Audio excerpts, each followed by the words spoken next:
you, Karen. The things that I'm going to make me the global person. One of the things we are all struggling with in this time of COVID and pandemic, and something that I certainly struggle with in a business where mostly everyone I talk to is really bummed out because they're all getting divorced. It's not a happy group of clients. Anytime I can have a real life someone I know who can give me some motivation or share motivation that they have experienced, oh, I get choked up because it's personal. And I love that. And I want to thank you for that. It's an icebreaker. And so we're supposed to learn something new or learn something about about the speaker. Now, number one, I did not know that when you were 37, you had hair down to your butt. It looked great. The second thing is I knew you had traveled, but I didn't know how extensively you had traveled. And to do what you did and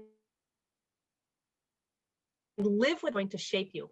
One of the things that Karen does so well, and I'm just addressing all of us now, is storytelling. And you're doing this not only in weaving your story, but you wove in cultural references, which most of us could understand about, before cell phones. We used books. Yes, by gosh, we even wrote things down.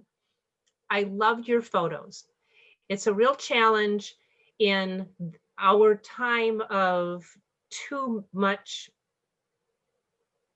whatever it is when pictures go on the screen.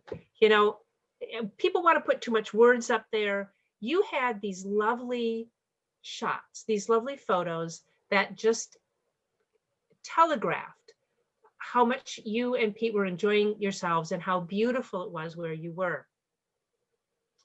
On the timing of the slides, and this is something I'm going to give you a couple things maybe to work on. I'm uncertain on your timing of the slides if you were giving us extra pause time to just bask in the visual, or if perhaps you might have lost your place or you couldn't get the PowerPoint or the slides to work. I don't really care because it worked beautifully. The pacing of your speech lent itself to giving us all time to breathe in those shots.